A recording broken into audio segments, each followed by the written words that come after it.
DestinationMarc. Hey guys, how's it going? Marcelo here, and guess who's been watching a bunch of Iceberg videos lately? Trivia, lore, and obscure, creepy, or otherwise mysterious facts and theories about games fascinate me a lot. So thankfully, Iceberg videos are there to scratch that itch. If you haven't seen videos like this before, basically as an iceberg can look small on the surface, but actually be much larger the deeper you go into water and observe, an iceberg video takes a franchise and gives you all the common, fun, and quirky knowledge on it, but then layer by layer starts unraveling the darker, more obscure, and lesser known aspects about it. There are a few Crash Iceberg videos out there, but they tend to focus on trivia, as most Iceberg videos do. So for mine, which is completely original with some help from a few online friends, I want to dive deep into the lore of the series, and bring to light some of the more twisted and esoteric aspects of the games. And don't worry, some of these entries are still rooted in trivia, but the main focus for this iceberg is lore, stuff that's certainly there, but you may not have thought too much about. With that said, let's waste no more time and see just how deep the Crash Bandicoot iceberg can really go.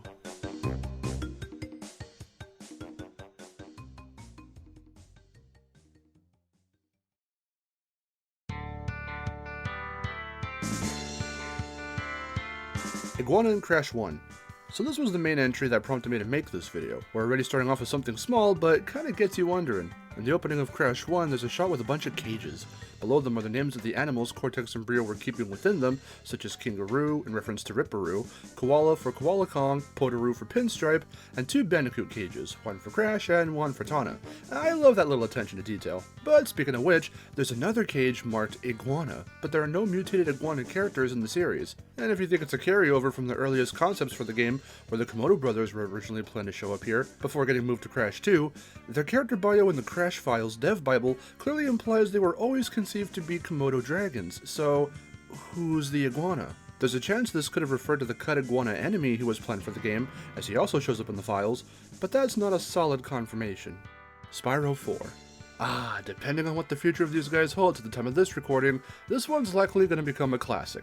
Going to a more modern Crash art book, the one for Crash 4 shows some sick concept pieces for many of the levels throughout the game, and when fans laid their eyes on this piece for Food Run, they noticed another quirky Spyro cameo. The game's had a small handful of nods to the Purple Dragon, but I don't think anyone was expecting to see him pop up in the artwork. That's not necessarily what piqued fans' interest though.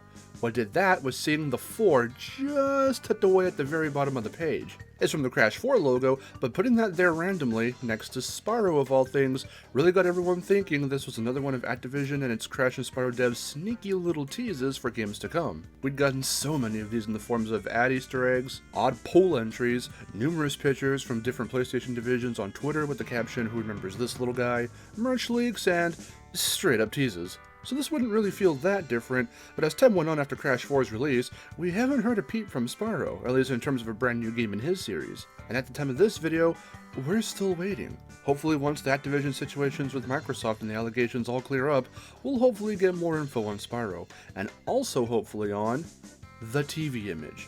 Now this tease was very direct, and as we all know now, this was supposed to lead to the release of Wumpa League. And I and many others have done numerous videos on the subject, but if you want a brief recap, here's what you gotta know. An artist named Kevin Fagaragan took to Twitter and posted this short clip where he found that after 106%ing the game, and then going back and spinning the TV in Rude Awakening again, an extra mysterious image would appear, resembling a sports logo with a Wumpa fruit at the forefront. At the time, no one knew what it meant, but then a small animation popped up on the Crash Twitter that featured a big obscured banner in the background of the final shot that said Wumpa League. Now the game itself will likely not be called that, but this is the only real name we have to go off of, so that became the project's tentative fan-given title. And from there, we got images, small nods with no explanations, piñatas. It got pretty crazy. We were all speculating that the official reveal would happen during the State of Play that was scheduled to take place on September 9th, 2021, which just so happened to be the day of Crash's 25th anniversary. But because of the aforementioned allegations that were coming to light at the time, that might be why we haven't seen the reveal or any more teases. In any case, how word of mouth spread regarding Wumpa League was pretty crazy, and starting it all with a cryptic image on a TV was pretty cool. Cortex's backstory. Cortex's past has been touched on here and there in games like Twinsanity and Crash 4, but back during the days when Crash was originally known as Willy Wombat, Naughty Dog actually gave Cortex a fully fleshed out backstory, which is dark as hell. It's pretty common knowledge at this point, which is why it's so high up on the iceberg, but for those who may not know it or want a quick abridged version, Cortex was originally the youngest son in a family of circus clowns, which explains the big head and wonky hairdo he has to this day, thrown immediately into their act literally after birth. Unlike his brothers and sisters, Cortex was introverted and wanted to study science rather than perform as a clown, and naturally this results in him getting relentlessly bullied from his family and the other circus performers alike. At 3 years old, he had a big N for nerd tattooed on his forehead, and by 5, he finally managed to escape the circus after a freak accident with the circus fireworks wiped out his family and the big top itself. Yeah. All this could be found in the Crash files, and it continues on to how he enrolled into high school, met Brio, wandered the world together, and eventually settled in on a remote set of islands and got to work on the ElinaPires. It's pretty interesting stuff. With a childhood backstory that tragic, that must make Cortex's clown skin from C-Tier Nitrofield all the more traumatizing. Also, I decided to put this entry here because we'll be referencing Cortex's past a few more times throughout the video, be it this original backstory or the one that's considered more canon. Coco's tech skills come from Engine. This entry is not super deep. In Crash 4 there's a flashback tape titled Tech Check, where Engine's monitoring Coco going through some platforming trials. At one point he says,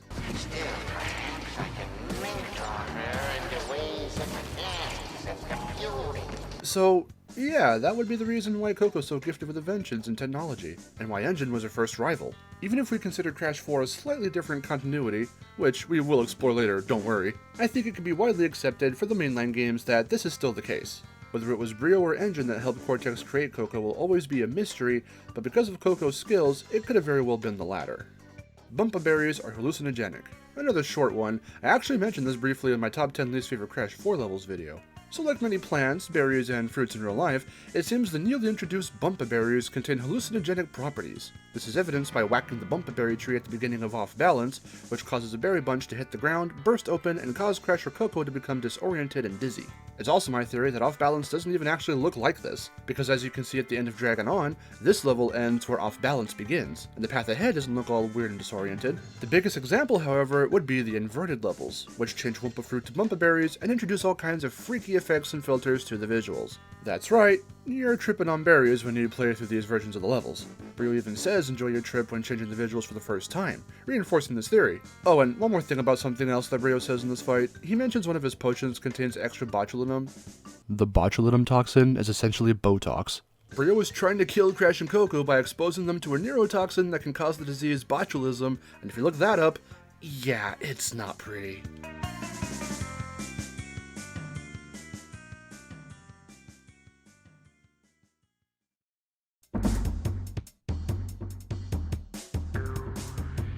Crash 4 Wrath of Cortex Timeline. Here we go. Time to discuss the age-old question, and by age-old I mean almost 2 years old. What does Crash 4's placement in the timeline do to said timeline, and how does Wrath of Cortex, the original Crash 4, factor in? The easy answer, I feel, is that in Wrath of Cortex, we don't see Cortex, Entropy, and Uka Uka escape from their dimensional prison at the end of Warped, but in It's About Time, we do, and the whole story is centered around it. Now, because the Crash series has hopped from developer to developer for pretty much its entire life, there are bound to be some continuity errors, plot holes, and retcons, but taking all the story and lore beats at face value is what makes looking at them here in this video so interesting. It could very well be that Traveler's Tales just didn't want to bother showing how the villains escaped, so they decided, screw it, they just escaped. And where the oddities start to reveal themselves in It's About Time's case is when you see the 100% ending. While like most endings of this kind, everything here is likely non-canon and meant to be comedic, we start seeing a lot of characters pop up normally from the vicarious visions and radical eras well before those events are supposed to take place in It's About Time's continuity. And even in-game, canonically, you can see nods to the Elementals and the Evil Twins, even though this game's supposedly taking place right after the Naughty Dog era trilogy. And hell, if you want to go even further, even Paul Yan from Toys for Bob called this game the 8th in the mainline series, yet it actively aids in splitting the events post-Warped in two. So what does this mean for a brand new Crash game, assuming Wumpa League is going to be a non-canon multiplayer game? Honestly, who knows? Neocore systems. This is another common one, but the implications are very unsettling. The lab assistants in the original trilogy always had a disturbing quality about them. They looked human, but they had electrical powers, a distorted filter to their voice, and they all looked the exact same, or at least had the exact same body structure. It wouldn't be until Crash 3 where, if you collect 5 relics at any point in the game, you could access a hidden 6th warp room that didn't follow a time-traveling theme, but instead showcased an entire lab assistant producing facility known as Neocore Systems, where a conveyor belt carries lab assistant wireframes along through a tissue generator, which wraps skin over the frame and clothes it in various time period appropriate attire, after which a warp orb generated by the time twister would send them off to become the enemies you encounter throughout your journey. Like I said, watching this whole process is quite unsettling, and I definitely remember being both intrigued and unnerved when I found this hidden warp room for the first time as a kid. Ripperoo is a successful experiment. This entry isn't too tough to consider either, as it's been kind of hinted at many times. Whereas in the first Crash game, Ripperoo seems to be a completely failed experiment as he goes utterly insane, the 100% ending states that he sought therapy and higher education. And even though that ending is non-canon and meant to be a joke, it seems the idea of a smart Ripperoo was brought over to not just his fight in the second game, but the manga released around that time and Crash 4's 100% ending as well. Whether it's truly canon or not, the little blue Roo does seem to have a hidden intelligence side, and if he were to completely channel it, I feel he could be one of Cortex's greatest and deadliest assets. But the unfortunate side of this, and why that would never happen, is because Ripperoo is simply too masochistic. In another Where Are They Now ending, the one for CTR, Ripperoo became a thrill ride engineer at an amusement park, but only to create rides that would test his threshold for pain. It seems destruction and mayhem, explosions from TNT and Nitro, and just the mere sight of Crash will also trigger him and send him right back into his crazed state.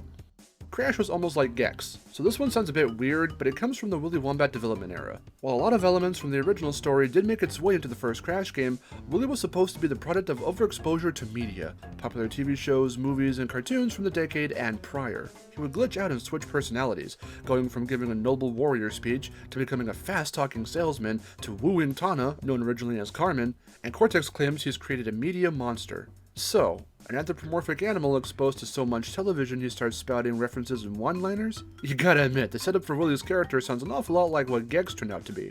And the first Gex game released roughly around the time Willy Wombat was in its early stages of production. I personally feel the dated references and general 90s toot are the factors that made Gex obscure, while Crash eventually ditched that direction and became more of a Frankenstein's monster type of story, which I think fits Crash's character much better. Just think, somewhere out there in the vast multiverse, our alternate dimension counterparts are playing the Willy Wombat series of games, where Willy makes all kinds of movie and TV show references as he attempts to rescue Carmen. That must be a weird world to live in. Oxide exterminated life on Mars. This one's fairly common, but younger fans who just got into Crash through the post-hiatus stuff like Insane and Nitrofield might not know this. In the original CTR, Oxide has a couple unused lines of dialogue, and one of those is him saying, "You're the best this planet can offer? This is going to be a bigger joke than that last civilization I challenged.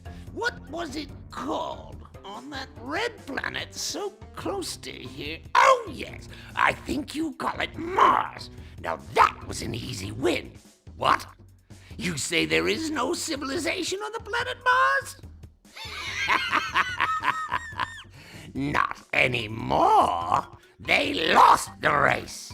Yeah, that's pretty dark for the series' first spin-off villain. It reinforces the alien as a threat not to be taken lightly, and he is dead set on reforging Earth into a concrete parking lot and making Crash and the gang his slaves, not minions. A cool nugget of dialogue I wish somehow stayed in the game, but hey, it was such a nice detail that Nitrofield did sneak a reference to it in its prequel comic that released around the time of the game itself.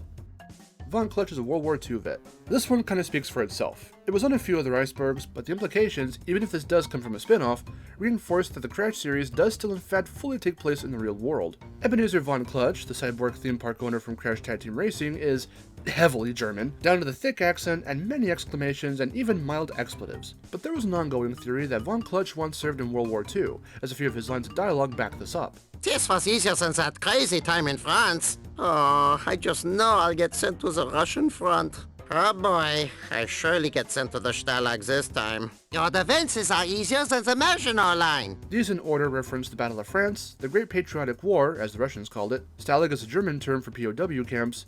The Maginot Line was a line of concrete fortifications used in the Battle of France when Germany invaded. And then he straight up says this to Crash. Crash, did I ever tell you about my service in the war? Nine? Good. But the most damning line of dialogue would be this one. I think this will come up with a little Polish, yeah?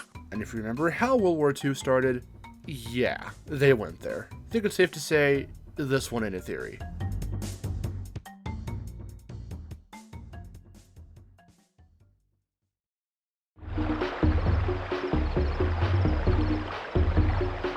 Megumi created the Crash Dance. I thought this entry was pretty neat. Megumi Hosoya, whom the trophy girl Megumi is named after, was the one who created the Crash dance for the Japanese Crash 1 commercials. This little fact was posted on Naughty Dog's old website, where they chronicled many of the big moments throughout developing each of their 4 Crash games. From there, the rest was history. The guys at Naughty Dog loved the dance so much, it became a staple victory animation for Crash throughout most of the games in the series, even up to Crash 4, even if right now it's not actually present in game. There is something I noticed about the dance a long while back though, which leads me to my next entry. The Crash dance took inspiration from Michael Jackson's Thriller. Okay, this sounds pretty far-fetched, I'm aware, but if you know the iconic part of the dance but never saw the actual music video all the way through, just a little after that part, they do this. Do you see? That looks just like the ending bit to the Crash dance. I remember watching this part for the first time and thinking to myself that exact thing. Hey, this looks like how Crash ends his dance. Did they take inspiration from this? A short and silly entry, but kind of intriguing. And hey, at least we can take comfort in knowing that there is a character in the Crash universe that is in fact a fan of the King of Pop. Coco-Engine relationship? So we covered how Engine taught Coco all that he knows about computing and mechanics, which led to her impressive tech skills, but there are some hints that suggest that the two have a weirdly deeper connection. These are pretty blatant if you've talked to Coco a bunch in CTTR and watched the Titans might over meet in cutscenes, but in Tag Team Racing, Coco will sometimes say this. Hi Crash, do you think Engine is cute? I like the way he waddles. And even though in one game Engine voices discuss for girls, maybe your revolting sister is there too. Ugh, girls. In the very next game, 1 year is all that it took for him to turn that mindset around and claim Coco's delicious and that he wants to eat her. I have been watching you and your delicious sister.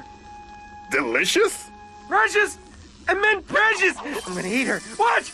Yeah, don't know what's going on there. I remember finding many different fan-made Crash projects here on YouTube back in the day, like Outcast Bandicoot, and one short film titled Cortex Complex explores this idea super briefly for comedy, with Engine kidnapping Coco and forcing her into a dinner date with him in one scene. The N in Engine. Submitted by Miharu, this entry calls into question what the heck the N in Engine's name stands for. We know Cortex's N stands for Neo, Brio's is Nitrous, Oxide's is Nitrous with an OUS, Tropy's is Nefarious, but we never learn Engines. Miharu suggests Nitro, so that his pun name, apart from Engine, could be Nitrogen, or Nitrogen. And I like that a lot. We may never get the answer to what that N actually stands for, but don't hesitate to let us know in the comments if you like Nitro as Engine's first name. For that matter, what does the N in Entrance's name stand for? Next up, Cortex was absent in Entrance because he was still part of Megamix. So I was always curious why Cortex was absent in only one Crash game in the entire series. After Uka makes one super quick reference to him in the opening cutscene, he's never heard from again. In hindsight with this entry title in your mind, it sounds so obvious now, but back then this was a question I really didn't know the answer to. Now if for any reason you don't know who or what Megamix is, they're a fusion monstrosity made up of Cortex, Engine, Tiny, and Dingodile, being created when Crash destroys the planetary minimizer in the 100% ending of the previous GBA game, The Huge Adventure. The reason why I singled Cortex out specifically and not the other villains who were also part of Megamix is because the other villains were already missing from other games prior to this one. Again, this game has the one and only instance of Cortex not showing up at all in the main story. He does show up with those villains and Megamix, yeah, Nitrofield wasn't his first playable appearance, in the multiplayer mode if you linked Entrance with The Huge Adventure. So technically, Cortex still isn't really in Entrance at all. He's only playable there vicariously, through the previous game. But that's very likely the reason why Cortex wasn't the main baddie in this game. He was still gruesomely conjoined with 3 other characters in a writhing schizophrenic mass of insanity. Lovely. Mojo and its backstory. So if you look thoroughly enough, you'll learn that in Crash of the Titans, the newly introduced substance called Mojo was originally supposed to have a lot more significance to the plot and characters than it ended up having in the final game. Now where it exactly came from likely still wasn't going to be deeply explored, but according to Titans producer Kirsten Forbes, Tiny was one of Cortex's first experiments with Mojo, which made him smarter and further mutated him into the Bengal tiger we see here. And Crash's tattoos came from exposure to Mojo as well. In the Mojo temples, there are tribal markings that line the walls, and when Crash takes over a Titan, that's why we see them gain temporary markings too. Crash's Mojo connection and Aku's magic help turn the creature over to their side for as long as Aku is worn on them. And this subtle visual detail is meant to further connect Crash with these mutants. Thankfully, these two titles are still getting referenced here and there in the newer Crash games, and in Crash on the Run, Mojo makes a comeback, now serving to power up machinery in Coco's base.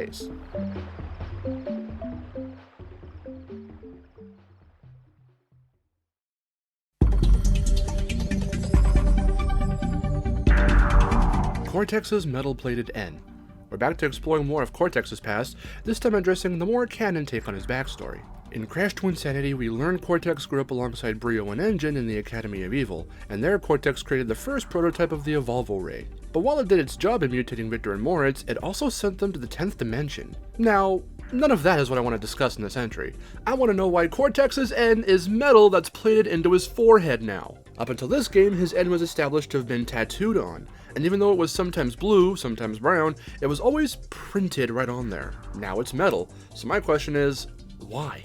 The visual gag of it being a lowercase n when Cortex is young, and the same going for Nina, is hilarious, but is this some weird rite of passage? Madame Amberly has an A on her forehead, so in this retcon canon, did she do this to Cortex? And who did it to Nina? Remember, this game takes place 3 years after Wrath of Cortex, and there it was still a tattoo, so even in that regard it still makes no sense. Chalk that up to the aforementioned plot holes and retcons I mentioned in the previous layer, I guess. Bottom line, it's weird that now all of a sudden, Cortex's most striking feature on his head goes from being inked on to being plated on. And speaking of Amberly's role in Cortex's life, is Amberly a relative of Cortex? Continuing with this theme, Madame Amberly is the only one seemingly unrelated to Cortex that has a letter on her forehead. Nina's Cortex's niece, and she has one. Cortex's mother, Sharon, is revealed to have an M on her head in Crash 4, and though his father doesn't have a D on his forehead, it's plated onto his armor. So is this something done at the Academy, or does this theme of letter branding just run in the Cortex family? Amberly can certainly be a half-sister to one of his parents, likely his mother, since these are the only two older female figures in Cortex's life, both with letters on their heads. And that begs the question, for Cortex to have a niece, does he have a brother or sister? And do they have a letter on their forehead? And just what was with that weird Freudian slip when Cortex accidentally called Nina his daughter? This family tree is odd, to say the least, but the point of this entry is that I think Madame Amberly is definitely a part of it. Mind Over Mutants' plot is an allegory for the late 2000s iPhone craze. Yeah, so this one's another obvious the more you look into it kind of entry, but the parallels are definitely there. The plot to Mind Over Mutant, for those who may need a refresher, is that Cortex returns and teams back up with Brio to create a new invention, an all-in-one entertainment device called the NV. It lets you text friends, browse through the latest news, watch videos, and more, but secretly, or not so when it comes to Cortex, the NV is a mind-controlled device, and the longer someone has it on, the quicker they'll eventually be taken over by the bad mojo within the helmet and turned into a ravenous mutant. Huh. A device that everyone is tripping over one another to get their hands on that provides entertainment, news, communication with friends, and more, and has been stated to take over people's minds on a global scale. Sound familiar? It's Apple's combination iPod, cell phone, and internet device. It's a sleek aluminum and stainless steel creation. A cell phone doesn't have any buttons, just a touch screen.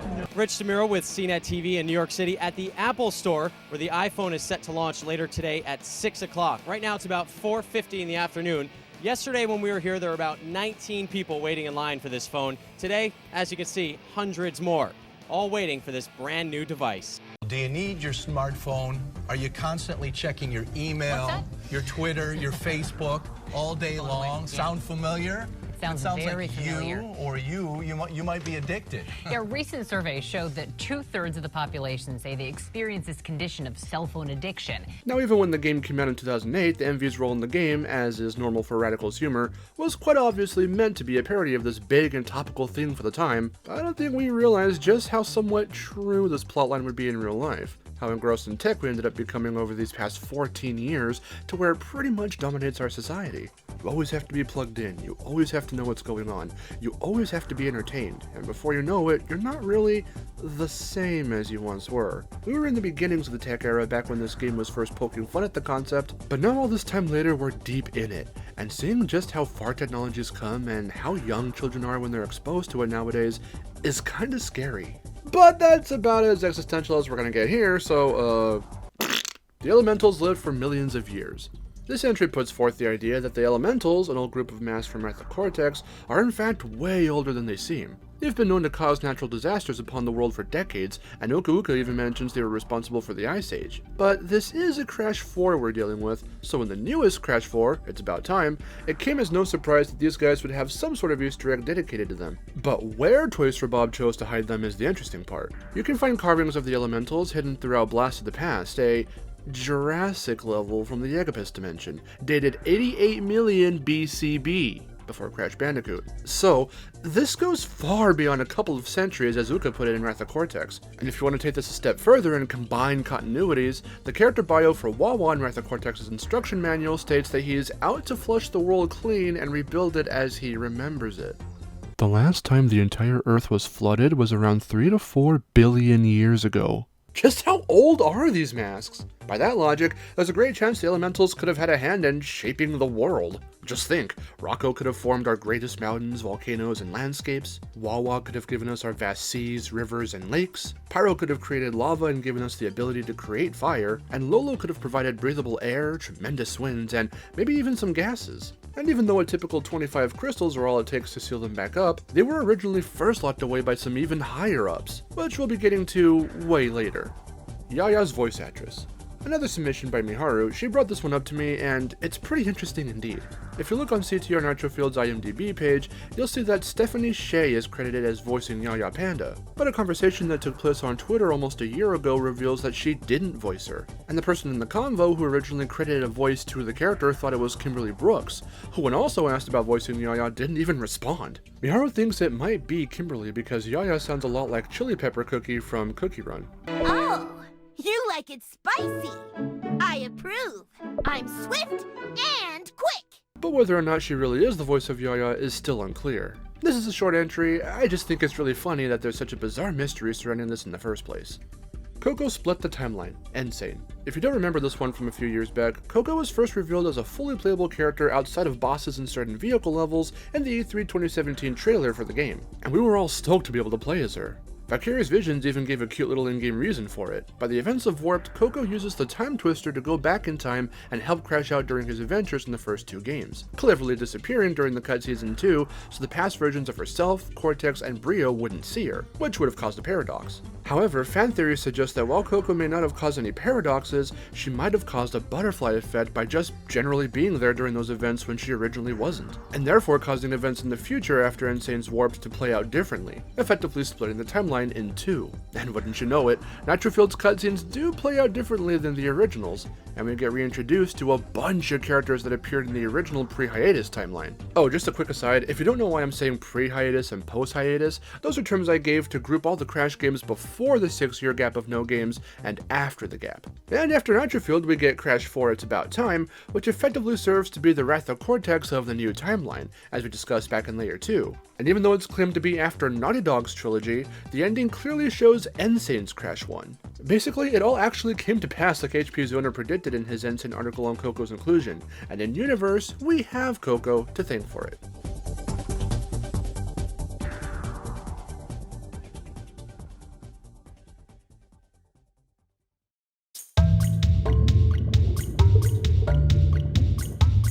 Engine shouldn't be alive.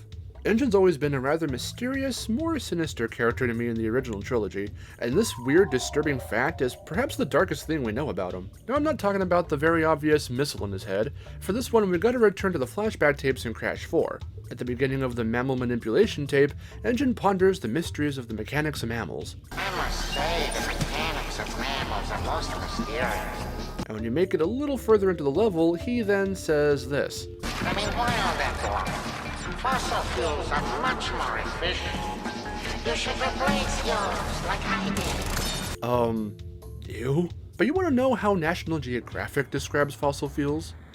Fossil fuels are made from decomposing plants and animals. Coal, oil, and natural gas are some examples, and if that's what Engine's pumping through his veins, yeah, there's no way anyone could survive even an injection of this stuff without serious injury, let alone live off it in place of blood. This unsettling piece of trivia about Engine just adds to his seriously deranged look and attitude, and it's not really pleasant to think about.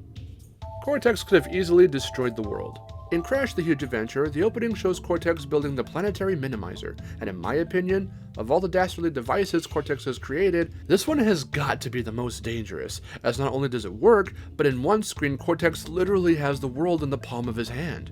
So instead of waiting for Crash to come to him with the crystals, why doesn't Cortex just crush the Earth in his hand? Of course, he'd have to get all his underlings, relatives, and personal belongings to safety up on his space station, but this would have been the perfect chance for Cortex to rid himself of Crash forever and start anew on another planet. I mean, sure, his one goal at the start of the series was to simply get revenge on those who mocked and laughed at him, but if you want to go real dark, Why settle for revenge when you have the opportunity to commit global genocide? Even if he didn't crush the world in his hand, the mere act of shrinking the Earth and taking it out of its orbit should have had catastrophic results for everyone on the planet anyway. Such an intense change of movement and distance from the sun and moon would lead to total darkness, intense storms and winds. Most everything besides those at the poles would be flowing the direction Earth was spinning at over 1,000 miles an hour.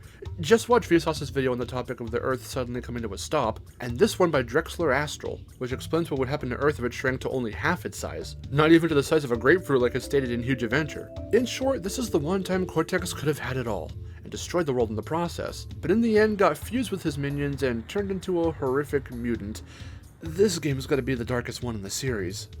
Crash killed Willy Wumpa-Cheeks. Speaking of murder, this entry was also submitted by Miharu, and suggests that while Cortex initially shot Willy Wumpa-Cheeks at the end of Crash Tag Team Racing and turned him into fruity goopiness, in the cutscene that follows, we can see Crash slurping out what's left of Willy from his Wumpa Pumper. That's what Willy calls his nozzle nose. It turns out that's where he hid Von Clutch's Black Power Gem, but just think, Crash loves Wumpa Fruit so much, would it really be that far-fetched to assume he could have eaten Willy Wumpa-Cheeks off the floor in Astraland? This is literally the last we ever see of him, so where did he go? Was he cleaned up and disposed of, or just given to Crash as leftovers? Don't forget that Coco finds out the Black Power Gem thief left traces of Wumpa Whip at each scene of the crime, and Willy's the one who produces Wumpa Whip, so the folks walking around the park and Crash himself are drinking him? Wouldn't be too out there to believe in this theory, since Crash already has the taste for Wumpa Whip as he drinks it in this cutscene, and you can collect it to multiply your Wumpa coin amount. It's a pretty gruesome one to think about, and it's not like some version of him hasn't eaten a tasty looking villain before anyway. Entropy met Marty McFly? This one's pretty silly, but I gotta know why this was snuck in here. So if we look at the original CTR credits, Entropy's epilogue states that he started tinkering with time travel again and traveled to an ancient rainforest. But in the Nitrofield credits, this is rewritten to state he traveled to a strange city in the distant future where he met a peculiar man in a red coat with the sweetest kicks you've ever seen. At first I thought for whatever reason this referred to Dr. Eggman, because it wouldn't be the first time another game series has been referenced in the Crash games, and it definitely wasn't the last. But then others started speculating this peculiar man could be referring to Marty McFly in Back to the Future 2, what with the red coat and self-lacing shoes. If that's the case, this is a really weird reference to make. I guess whoever at Beanox wrote these epilogues is just a really big Back to the Future fan.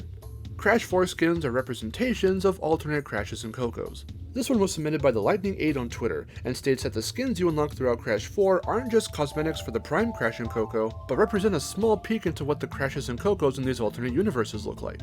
I like this entry. This would mean in one dimension the Bandicoot siblings would be superheroes, in another they'd be dinosaurs, in another they'd be robots or mutants or wombats, and in another they'd be epic gamers. Okay, jokes aside, the one sinister thought to this is that means there's a universe where Cortex's experiments on Crash didn't fail, and he did become the general of the Cortex Commandos. Same with Coco. Together they'd represent the general rule. And these are the costumes you get when you, of all things, get the Platinum Flashback Tape relics. Just another example that in some alternate timeline, though in this case literally, Cortex could have won. Relics represent life and the concept of fleeting time. Of the three main collectibles in the original trilogy, the relics were always the odd ones out to me. They were acquired in a completely different way, and they never served any story purpose. However, their unique shape is very intriguing. Though their original design was quite thin, Insane Trilogy made the interesting decision to slightly redesign them to further resemble the Egyptian Ankh, which represents eternal life. Relating this to Crash, that could be a very symbolic reason why you don't run out of lives while attempting time trials. The concept of fleeting time comes from the relics demanding you get to them in enough time to obtain them. Like I said, they have a whole different set of stipulations to acquire. The concept of attempting these trials repeatedly, making less mistakes each time, dying less and less, until you get that perfect shot where you get to the end fast enough without dying, lends to the Ankh-like relics representing the idea of life and how you spend your time while living it. Nah, I know it sounds hokey, but I feel there's a legitimate connection to make.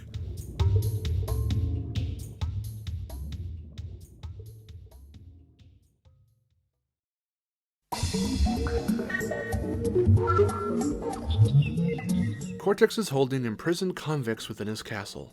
Speaking of changes that Insane made, this entry may very well be one of the darker aspects about the remastered trilogy. Submitted by Josh Gaming, in the original Crash 1 you can see these mysterious creatures in Slippery Climb, with beady yellow glowing eyes and a giant hand that swipes at you from behind the bars. In Insane they decided to make these previously unseen creatures old men? Why would Cortex keep random old men prisoner inside his castle? But it doesn't stop there. If you zoom in enough to see their faces when they swipe at you, you can see they have a teardrop tattoo just under their eye.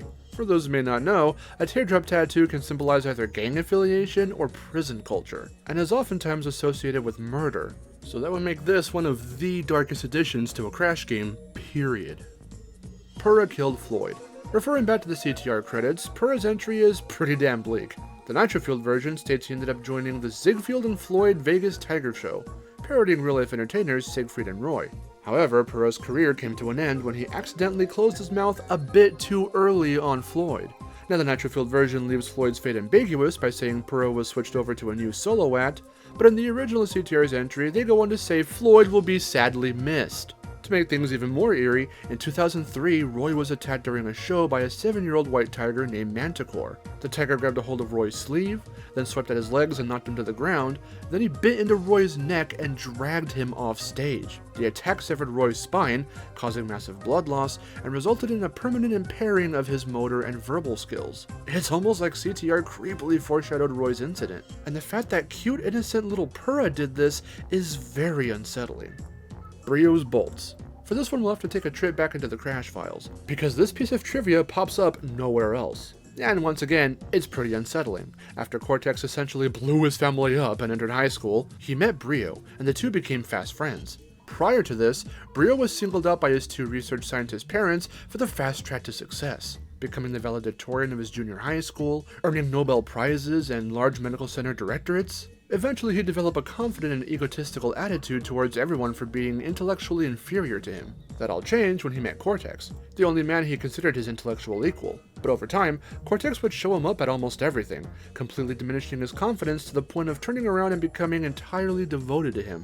One day, the high school they attended blew up when the science lab's nuclear power plant exploded, but the two kids were spared as they were stationed just out of the radius of the destruction, studying mineral formations 2 miles down in an abandoned plutonium mine. And in gratitude of surviving, Brio screwed the bolts into his head. From then on, every time something went wrong, every time Brio felt he betrayed his master Cortex, he tightened the screws more and more as a type of self-punishment. Yikes. With that said, everyone Cortex is affiliated with is mutilated. Have you ever noticed that just about every human Cortex is either related to or allied with is horribly misfigured? Engine with his missile, metal face, and fossil fuel blood. Nina with her mechanical hands, which by the way Cortex himself did so she wouldn't be able to hug animals anymore without crushing them to death. Brio with his bolts, and like I stated before, all of Cortex's direct relatives, and Amberly, but not including his dad, all have letters either tattooed or metal plated into their forehead. In hindsight, it would be just as scary to be partnered up with the Wicked Doctor as it would to be against him. The only one not exactly mutilated would be Entropy, but we'll get to him later. Crash confirms the Spyro multiverse, Legend of Spyro. This entry may sound silly at first, but it's just very puzzling.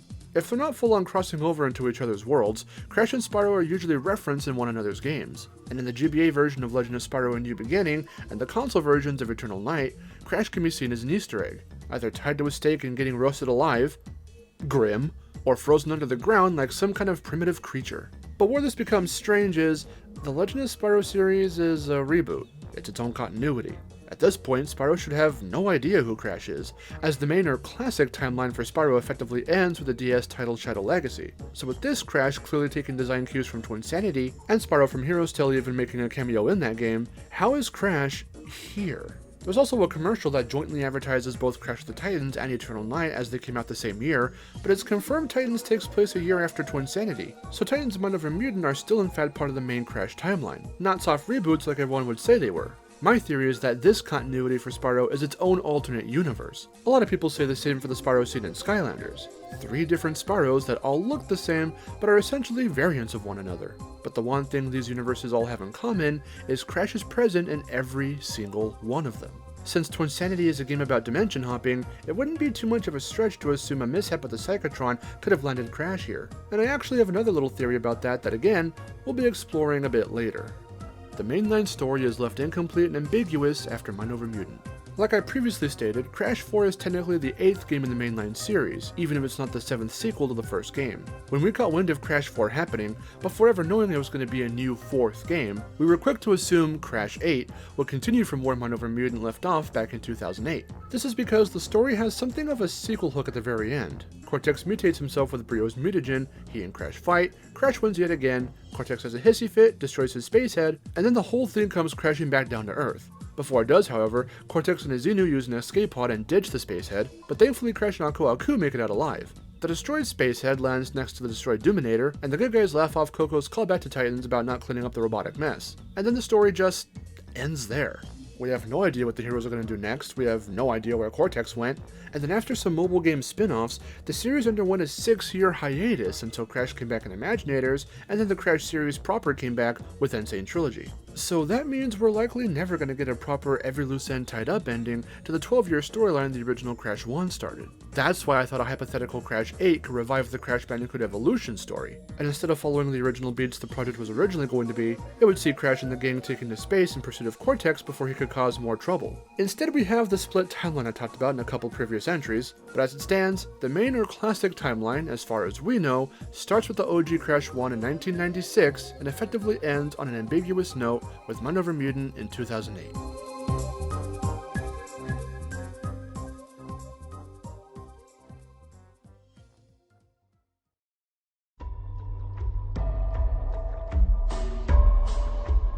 Crash 3 retcons the first 2 games.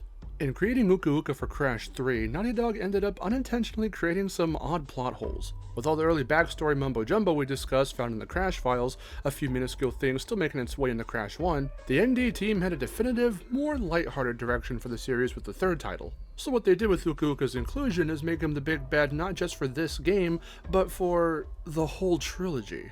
From deep inside my temple prison, I sent you simple instructions to follow. But you lost the gems, you lost the crystals, and I have lost my patience! The gems are in reference to Crash 1, and the crystals are in reference to Crash 2.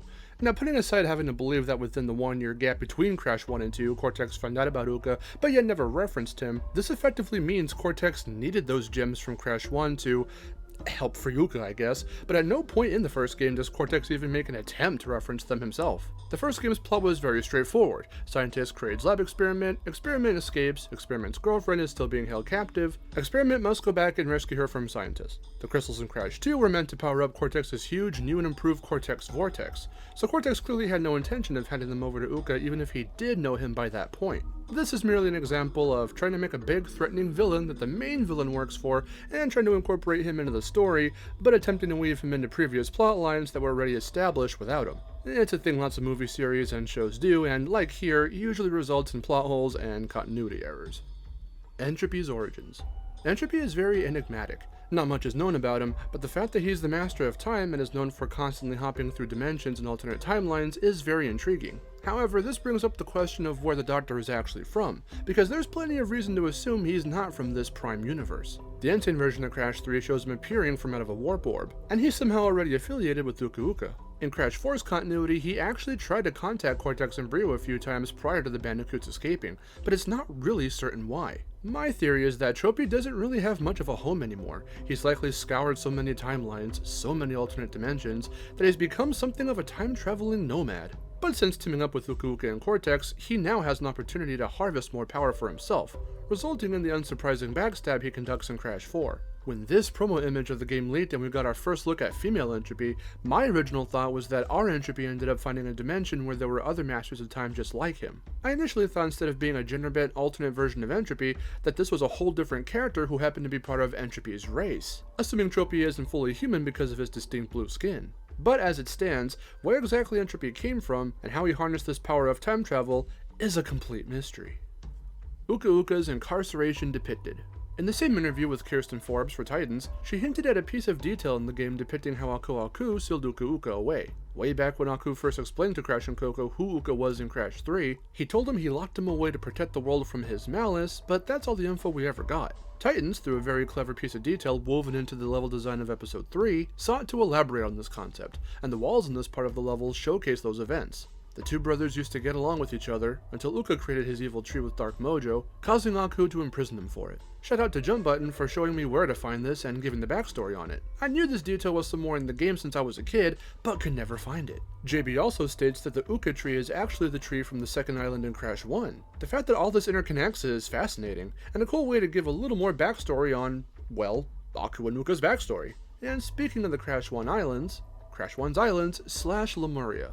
We're going to take another quick trip right back into the Crash files for this entry. This has shown up in other icebergs as well, so let's get the Lemuria bit out of the way. Lemuria is a mythical lost continent thought to have sunk beneath the Indian Ocean, and in the files, early drafts for Willy Wombat's story straight up confirmed the game was to take place on some isolated islands amid the ruins of Lemuria. These would be the 3 islands we ventured through in Crash 1. The part I find interesting is what the names of the islands are supposed to be, because they've changed constantly throughout the game's development. Early concept art labeled them North Sanity Island, South Sanity Island, and South Padre Island. David Siller's concepts called the middle island Pyro Island, and even Insane just generalizes them as the Wumpa Islands. But JB came to the rescue again on this one, and he says the definitive island names are Insanity Island, Wumpa Island, and Cortex Island, which is also where the final world in Crash 4 takes place. Plus, wherever the warp rooms are located in Crash 2 are still relatively close by to these islands. As you can see Wumpa Island in the background of the secret 6th warp room in the OG Crash 2, but strangely not in the Insane version.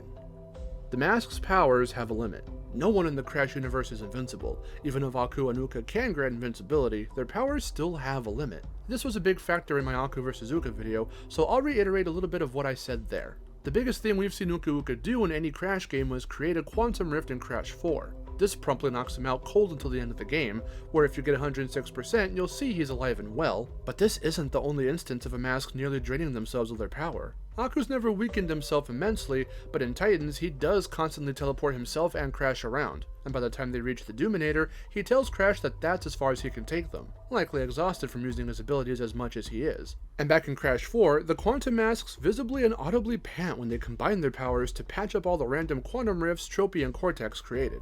It goes to show these guys are powerful, but their powers aren't limitless, and they can be pushed to a weakened or even fatally wounded state.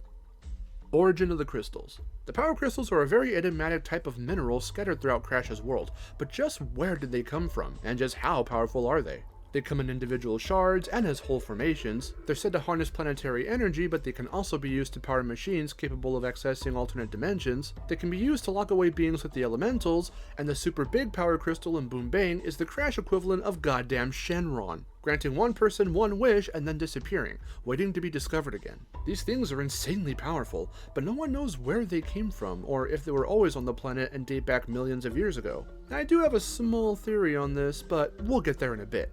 For now, it seems theories are all we have to go on, and the canon explanation for where these incredible minerals came from will remain a mystery.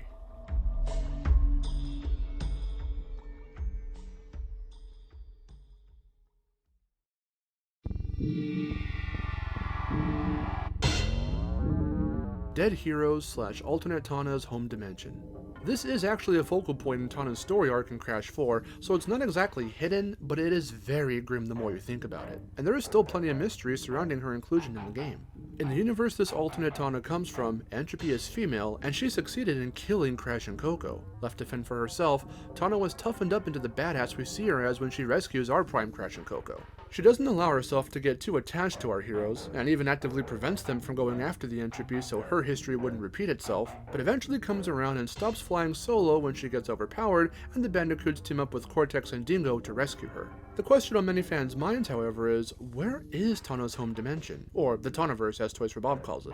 This Tana is something of a pirate, as we're first introduced to her in the Salty Wharf, where she saves the Bandicoots from getting captured by pirates, but the Salty Wharf is visited way back in the year 1717, so surely Tana couldn't be from that universe. What state is her dimension in? Is it completely taken over by Entropy? Or do the two share a Crash Cortex dynamic where Tropy is constantly trying to take over the world and Tana always shows up to stop her? The only piece of evidence we have to this almost getting explored in the game is an unused music track with the tentative name Unknown Tanaverse.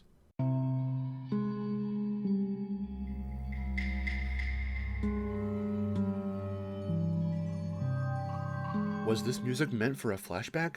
Did Tana try to save her Crash and Coco and fail? Or did they die trying to save her? Either way, that guilt and immense sorrow clearly ate away at her for a very long time. making her one of the most tragic characters in the franchise, and the concept of Crash and Coco failing to save the world being a very real possibility, one of the darkest aspects the series has ever introduced. Who is the Guardian? In a couple promo images for Crash 4, and featured at the end of the announcement trailer, we see a brand new character to the series, the Guardian, found very early on in the confines of Insanity Peak. But who is he exactly? He's obviously some kind of spirit or phantom, and the designs of his headdress and jewelry look similar to Lonnie Lowly's design, but don't quite match up. He's said to be the guardian of Lonnie Lowly, and judging by the countless mounds of skulls and bones, he seems to be very good at his job. Where he came from and how long he's lived on Insanity Island is still a mystery, but it's pretty dark knowing that on this bright and colorful island resides a creepy looking mountain with a huge guardian spirit so dedicated to guarding the peak and the Quantum Mask, he'll likely kill to do so. Who are the Ancients? Ah, that is the age-old question now, is it? This one's also been on other icebergs, and rightfully so. When it comes to the lore of Crash, this has been one of the most asked, or at least pondered over, questions. First mentioned in Crash Bash, we got absolutely no info on them besides that mention, but later it was revealed they were the ones who originally imprisoned the Elementals. And because we deduced earlier in the video that they not only live for centuries, but likely even for millions or possibly billions of years, that's gotta mean the Ancients must be that old too, as well as the crystals, which were likely the means of banishment the Ancients used. So, who are the Ancients? We can still only speculate, but if I had to take a wild shot in the dark, I'd say they're some supremely strong, almost godlike entities. It's entirely possible they could have created the crystals, or at least harvested them from an ancient Earth eons ago and were the first to discover their abilities. They could have likely supervised the creation of the modern world at the Elemental's hand, but then were forced to seal them away when they started using their powers for more destructive purposes. They obviously know of Aku and Uka, maybe even helped them to transfer their spiritual essences from out of their human bodies and into their masks. And that begs the question, how many of the mask characters that we know of were once human? Were they all once human? Or were the Elementals and Quantum Masks created for the sole purpose of keeping the world and space-time respectively stable? We'll likely never get an answer to this, but it would be cool to see the Ancients get referenced a bit more, and have at least a little more light shed on who they were and what their role is in the grand scheme of the Crash universe. Coco's origins. To say this is a frequently asked question would be an understatement. While we know the development reason why Coco exists, to replace Tawna in Crash 2 because Tawna was deemed too risque of a character at the time, we've never gotten the in-universe reason.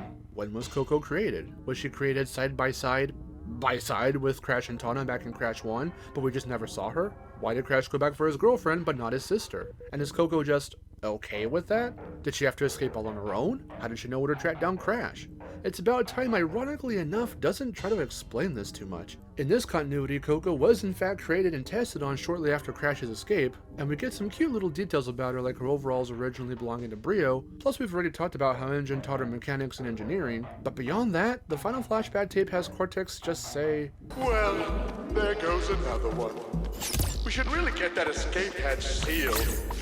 and that's all we really get. And again, in the original Crash 2, there's just literally nothing that explains where Coco came from, and why she was absent in the last adventure. So details on Coco's origins, from back in the Naughty Dog days, will seem to forever remain a mystery.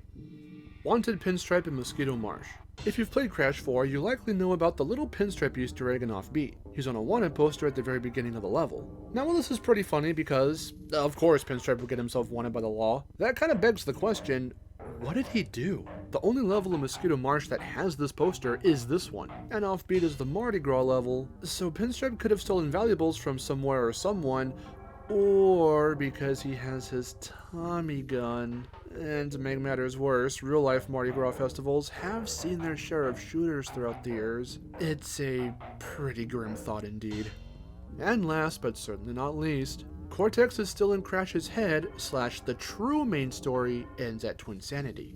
While Crash 4 aimed to answer the question of how Cortex and Tropy escaped their hellish dimensional prison when Martha Cortex didn't do so, one other question we still never got the answer to is, how did Cortex escape from Crash's mind after the end of Twinsanity?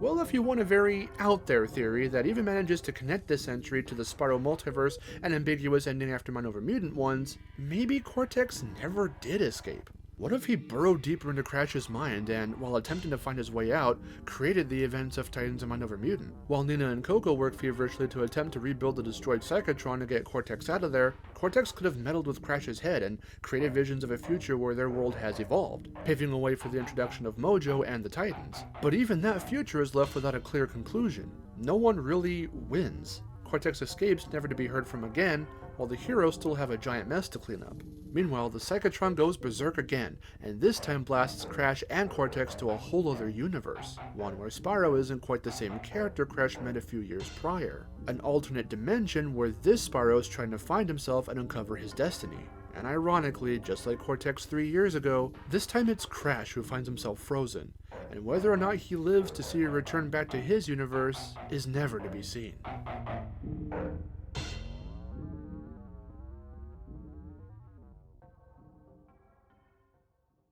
And that is the conclusion to my Crash Bandicoot lore Iceberg. This took quite a while to put together, but I hope you enjoyed every piece of trivia, bizarre fact, and outlandish theory like that last one. Let me know what you think of this iceberg down in the comments below. I'm Mark, I'll see you guys later. Thanks for everyone who helped contribute to it, and take care.